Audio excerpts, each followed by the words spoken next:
हमारे यहाँ संस्कृत में कहा गया, अंगेन गतरम नयनेन वक्रतम नयनेन राज्यम लवनेन भोज्यम धर्मेण हीनम खलु जीवितम चनराजते चंद्र मासा निशा। अर्थ इसका ये हुआ कि बिना किसी अंग के मानव शरीर, बिना आंखों का चेहरा, एक प्रभावी और शक्तिशाली न्याय व्यवस्था के बिना राज्य, बिना नमक के पका हुआ भोजन और धार्मिकता और धर्म का पालन किए बिना मानव जीवन, इसे कभी शोभा नहीं मिलता, ये शोभित नहीं होता है।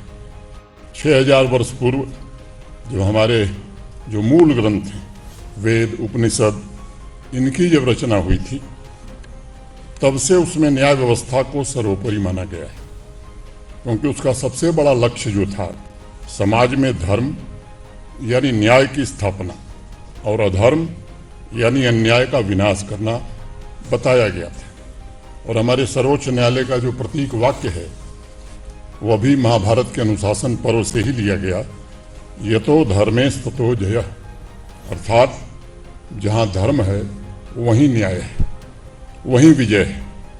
महाभारत के अलग अलग स्थानों पर इस प्रतीक वाक्य का उपयोग कई बार हुआ है, जिसका एक प्रयोजन था कि विषम से विषम परिस्थिति में, कठिन से कठिन परिस्थिति में लोगों को याद दिलाया जाए कि जहां न्याय होगा विजय वहीं होगी। हजारों वर्षों से न्याय व्यवस्था भारत की आत्मा से जुड़ी हुई है, हमारी जीवन पद्धति से जुड़ी हुई है, इसके विकास के केंद्र में रही है।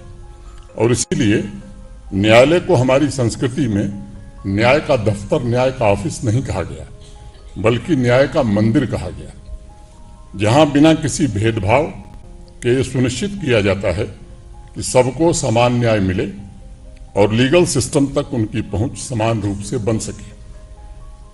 मैं आप सबको स्मरण कराना चाहूंगा, संविधान सभा में डॉक्टर भीमराव अंबेडकर जी ने 25 नवंबर 1949 को बड़ा ऐतिहासिक भाषण दिया, जिसका मुख्य उद्देश्य नीति निर्माताओं और भावी पीढ़ी को इस बात के लिए आगाह करना था कि राजनैतिक लोकतंत्र और सामाजिक लोकतंत्र का स्वरूप देश को देना होगा। सामाजिक न्याय को केंद्र में रखते हुए बाबा साहब ने कहा था कि स्वातंत्र्य, समता और बंधुत्व के 3 सिद्धांत आजाद भारत के लिए बड़े आवश्यक हैं। उन्होंने इस बात पर विशेष बल दिया कि सामाजिक और आर्थिक न्याय पूरी तरह से स्थापित हो तथा समाज का कोई वर्ग, खासतौर से गरीब, शोषित, आदिवासी, ये अन्याय का शिकार न होने पाए। मैं कह सकता हूं कि बाबा साहब के सपनों के अनुरूप 2019 में जम्मू कश्मीर में भी भारत की संसद ने एक आमूलचूल परिवर्तन किया और जिस पर देश के सर्वोच्च न्याय के मंदिर ने अपनी वैधानिक मुहर भी लगाई। 890 केंद्रीय कानून जो पहले जम्मू कश्मीर में लागू नहीं थे, वे लागू हो गए और उसका लाभ आज़ादी के बाद पहली बार जम्मू कश्मीर के अनेक नागरिकों को मिला। बच्चों के शिक्षा का अधिकार लागू हुआ। सफाई कर्मचारी एक्ट के द्वारा सफाई कर्मचारियों के अधिकार सुनिश्चित किए गए।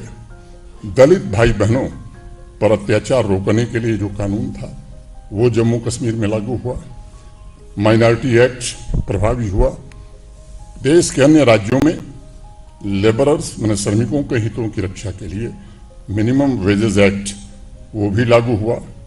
उसके सभी उपनियम इम्प्लीमेंट किए गए ताकि उनके हितों की रक्षा हो सके।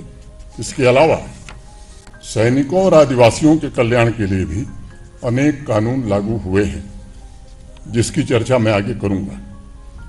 लेकिन उसके पहले मैं एक बात कहना चाहूंगा कि देश के सभी नागरिकों के बराबर जम्मू कश्मीर के नागरिकों को भी अधिकार मिला।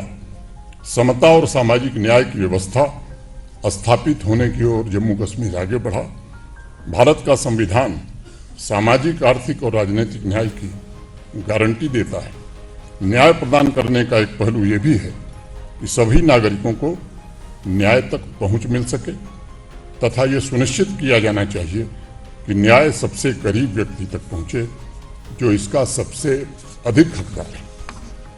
सभी नागरिकों को न्याय तक पहुंच प्रदान करने के संवैधानिक उद्देश्यों को पूरा करने के लिए देश की संसद ने लीगल सर्विसेज अथॉरिटी एक्ट 1987 पारित किया था, जिसका उद्देश्य समाज के कमजोर वर्गों को निःशुल्क और सक्षम लीगल सर्विसेज प्रदान करना था और ये सुनिश्चित करना कि आर्थिक या अन्य अक्षमताओं के कारण किसी भी नागरिक को न्याय प्राप्त करने के अवसरों से वंचित न होना पड़े। Jammu Kashmir legal service authority free legal aid, legal awareness, लोक अदालत के अलावा पीड़ितों के लिए मुआवजा भी सुनिश्चित कर रहा है। वंचित समुदाय को फ्री लीगल एड प्रोवाइड करने के लिए एक डेडिकेटेड स्कीम भी जम्मू कश्मीर उच्च न्यायालय चला रहा है। आउटरीच प्रोग्राम कमजोर वर्ग जैसे ट्रांसजेंडर, सीनियर सिटीजन, आपदा पीड़ितों के लिए कानूनी प्रतिनिधित्व भी सुनिश्चित कर रहा है। मुझे इस बात की अत्यंत प्रसन्नता है कि नेशनल लीगल सर्विस अथॉरिटी के विभिन्न कार्यक्रम जैसे legal services to victims of acid attack, child friendly legal services, legal services authority के माध्यम से डिजास्टर विक्टिम के लिए लीगल सर्विसेज तथा असंगठित क्षेत्र के श्रमिकों के लिए कानूनी सेवाओं की योजना को लागू किया जा रहा है। जेलों में कानूनी सहायता क्लिनिक द्वारा भी विचाराधीन कैदियों और दोषियों के लिए कानूनी परामर्श तक पहुंच सुनिश्चित हो रही है तथा युवाओं में संवैधानिक मूल्यों और कानूनों के बारे में जागरूकता बढ़ाने के लिए स्कूलों तथा कॉलेजेस में लिटरेसी क्लब चलाए जा रहे हैं। अनेक लोगों को इसका लाभ मिल रहा है और अगर आंकड़ों को देखें तो वर्ष 2025 के दौरान अब तक Jammu Kashmir legal service authority के विभिन्न कानूनी सहायता योजनाओं के अंतर्गत लगभग 12,000 से ज़्यादा लोग लाभान्वित हो सके हैं। मैं समझता हूँ वंचित वर्गों के अलावा हमारे समाज के दो अन्य महत्वपूर्ण वर्ग हैं जिन्हें विशेष रूप से आवश्यकता थी और मैं समझता हूँ कि इसी निमित्त ये कॉन्फ्रेंस आज यहाँ रखी गई है।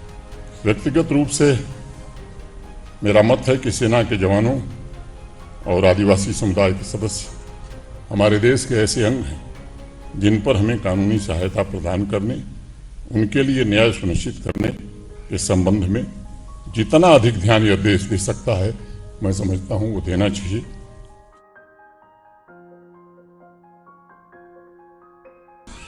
अब दुखद स्थिति ये थी कि सेना का जवान यहाँ अपनी जान तो दे सकता था लेकिन एक झोपड़ी नहीं बना सकता था। अनेक शहीद सैनिक जिन्होंने जम्मू कश्मीर के लोगों की रक्षा के लिए, भारत की सीमाओं की रक्षा के लिए अपनी शहादत दी, लेकिन कानूनी रूप से उसका हकदार नहीं था कि यहाँ एक झोपड़ी डाल सके। ये सब कानून अब बदले गए हैं 2019 के बाद। लीगल सर्विस अथॉरिटी की भूमिका उनके अधिकारों की रक्षा करने, कानूनी रूप से उपलब्ध सुविधाएं प्रदान कराने में निश्चित रूप से मददगार होंगी। मेरा व्यक्तिगत विचार है कि हम अपनी बहादुर सेना के वीरों, वीरांगनाओं तथा उनके परिवारों का ऋण कभी चुका नहीं सकते, लेकिन उनके लिए न्याय और गरिमापूर्ण जीवन हम अगर सुनिश्चित करते हैं तो मैं समझता हूँ कि उनके प्रति हम अपनी श्रद्धा व्यक्त कर पाएंगे। हमारे महान राष्ट्र का एक अत्यंत महत्वपूर्ण वर्ग आदिवासी समुदाय है। मैं उन्हें सिर्फ भारत का मूल निवासी नहीं, बल्कि मैं मानता हूँ इस देश पर तथा उसके संसाधनों पर, व्यवस्थाओं पर सबसे ज्यादा हक आदिवासी समुदाय का है। लेकिन आदिवासी समुदाय जो सामान्य तौर पर खानाबदोश, जिन्हें नोमैडिक कहते हैं, उनके कानूनी अधिकार कहीं न कहीं जरूर प्रभावित होते हैं। उनके लिए भी न्याय सुनिश्चित करने में लीगल सर्विस अथॉरिटी एक बहुत बड़ी भूमिका निभाने जा रही है। जम्मू कश्मीर ने इन दोनों वर्गों, सेना के जवान तथा आदिवासी समुदाय के लिए न्याय सुनिश्चित करने के लिए बड़े कदम उठाए हैं।